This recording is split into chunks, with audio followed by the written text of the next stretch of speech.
I want to thank some commenters from the last video I made where I featured the 3E Audio A7 mono amplifier and talked about some of its awesome features and specifications. In that video, I had some people comment on the auto on, auto off feature that's built into this amplifier, where it auto senses an input signal and just turns the amplifier on.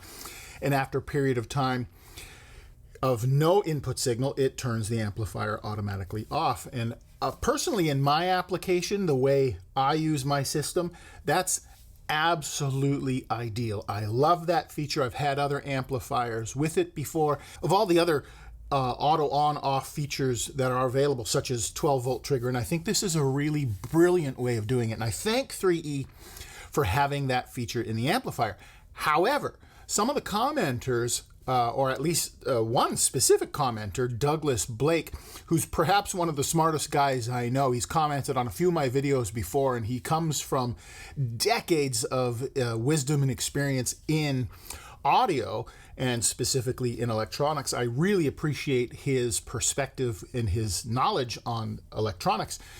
He mentioned that he was one of the first buyers of the 3E Audio A7 lineup of amplifiers when they were first released. He mentions in the comments that he didn't like the auto on-off feature, that he wanted to manually be able to turn his amplifier off. There's certain applications where maybe you have a rack system and you wanted to just use your headphone amplifier and you want to play a source, and you don't want that source to automatically turn on your amplifier and start playing music through your speakers. You just want to use your headphone amplifier. And I agree, that's a great application where you don't want your amplifier to automatically turn on. But here's the brilliant thing. He opened discussions back then with 3E Audio about the need to turn that feature off, along with Audio Science Review. Apparently that's something they mentioned as well. I want to thank 3E for not only listening to their consumers, but responding to it as well. I didn't know 3E had made some changes. All I know, this is the only 3E amplifier that I've had in my hands, and it works magically. But 3E has addressed Doug's concern. They now have built in a way to turn the auto on-off feature off. I want to show you how to do this. It's in standby mode now, and to turn your amplifier on, you just press down. There we go. You just press down on the volume button to turn your amplifier on. We are in the RCA input right now. You can see that that light is lit up. And you can change inputs just by pressing that button again to go to XLR input. And again, back to RCA, again, back to XLR.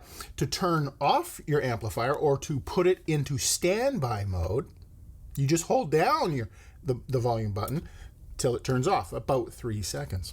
In standby mode, it'll turn on all on its own if it detects an input signal. And it'll turn off all on its own if it stops detecting an input signal after a period of time.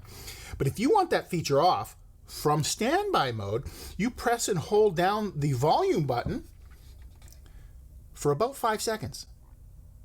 Then you'll see the RCA light blinking for about 3 seconds. That means the auto on-off feature is now off. And it will only turn on when you say it to turn on. It'll only turn off when you tell it to turn off. It will not auto on-off anymore. If you want to turn auto on-off back on, which I do, I love the feature, you just, from standby mode, hold down the volume button again for about 5 seconds, and the XLR button will flash for about 3 seconds, telling you that the auto on-off feature is now on, just the way I like it.